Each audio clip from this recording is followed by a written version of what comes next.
Genius Quotes presents Best Quotes from Carl Jung. Through pride, we are ever deceiving ourselves. But deep down below the surface of the average conscience, a still, small voice says to us, something is out of tune. Man needs difficulties. They are necessary for health. The word happy would lose its meaning if it were not balanced by sadness. Often the hands will solve a mystery that the intellect has struggled with in vain. Every form of addiction is bad, no matter whether the narcotic be alcohol or morphine or idealism. Your vision will become clear only when you can look into your own heart. Who looks outside dreams, who looks inside awakes. The collective unconscious consists of the sum of the instincts and their correlates, the archetypes. Just as everybody possesses instincts, so he also possesses a stock of archetypal images. It all depends on how we look at things, and not how they are in themselves. It is a fact that cannot be denied. The wickedness of others becomes our own wickedness because it kindles something evil in our own hearts. Neurosis is always a substitute for legitimate suffering. There is no such thing as a pure introvert or extrovert. Such a person would be in the lunatic asylum. Where love rules, there is no will to power, and where power predominates, their love is lacking. The one is the shadow of the other. A human being would certainly not grow to be 70 or 80 years old if this longevity had no meaning for the species. The afternoon of human life must also have a significance of its own, and cannot be merely a pitiful appendage to life's morning. We shall probably get nearest to the truth if we think of the conscious and personal psyche as resting upon the broad basis of an inherited and universal psychic disposition, which is as such unconscious, and that our personal psyche bears the same relation to the collective psyche as the individual to society. We should not pretend to understand the world only by the intellect. The judgment of the intellect is only part of the truth. When an inner situation is not made conscious, it appears outside as fate. Masses are always breeding grounds of psychic epidemics. I have treated many hundreds of patients. Among those in the second half of life, that is to say, over 35, there has not been one whose problem in the last resort was not that of finding a religious outlook on life. The word belief is a difficult thing for me. I don't believe. I must have a reason for a certain hypothesis. Either I know a thing and then I know it. I don't need to believe it. The meeting of two personalities is like the contact of two chemical substances. If there is any reaction, both are transformed. The most intense conflicts, if overcome, leave behind a sense of security and calm that is not easily disturbed. It is just these intense conflicts and their conflagration which are needed to produce valuable and lasting results. A psychoneurosis must be understood, ultimately, as the suffering of a soul which has not discovered its meaning. A particularly beautiful woman is a source of terror. As a rule, a beautiful woman is a terrible disappointment. In all chaos, there is a cosmos. In all disorder, a secret order. One looks back with appreciation to the brilliant teachers, but with gratitude to those who touched our human feelings. The curriculum is so much necessary raw material, but warmth is the vital element for the growing plant, and for the growing plant, and for the soul of the child. Who looks outside dreams. Who looks inside awakes. The least of things with a meaning is worth more in life than the greatest of things without it. The shoe that fits one person pinches another. There is no recipe for living that suits all cases. The healthy man does not torture others. Generally, it is the tortured who turn into torturers.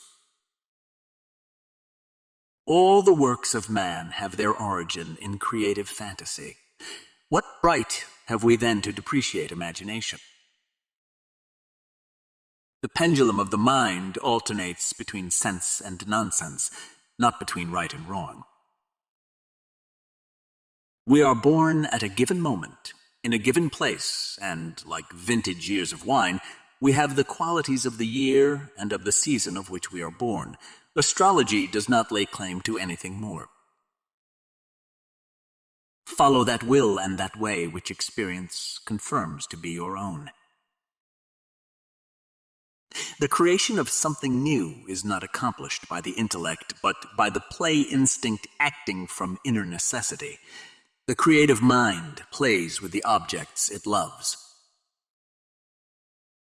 Knowledge rests not upon truth alone, but upon error also. Dreams are the guiding words of the soul.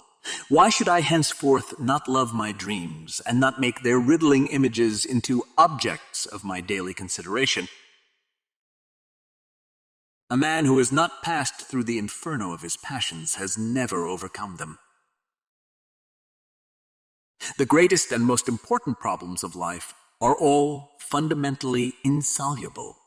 They can never be solved, but only outgrown. The man who promises everything is sure to fulfill nothing, and everyone who promises too much is in danger of using evil means in order to carry out his promises, and is already on the road to perdition.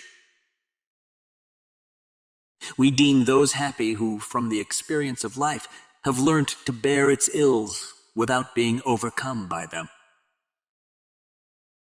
Mistakes are, after all, the foundations of truth, and if a man does not know what a thing is, it is at least an increase in knowledge, if he knows what it is not. The Christ symbol is of the greatest importance for psychology insofar as it is perhaps the most highly developed and differentiated symbol of the self, apart from the figure of the Buddha.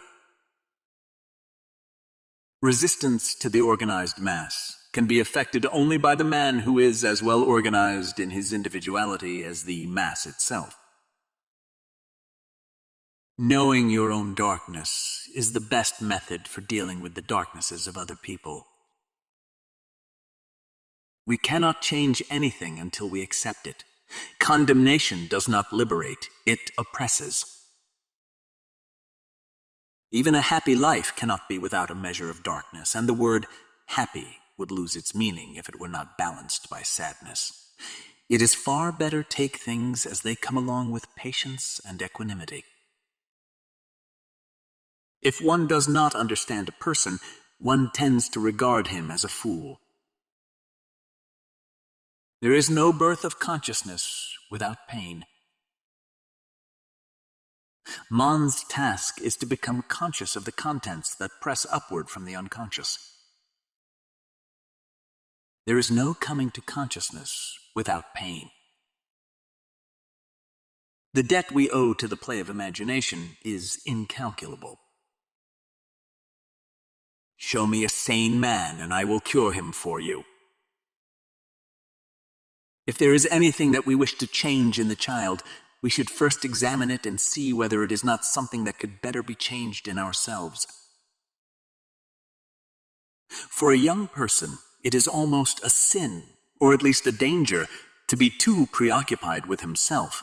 But for the aging person, it is a duty and a necessity to devote serious attention to himself. Understanding does not cure evil, but it is a definite help, inasmuch as one can cope with a comprehensible darkness.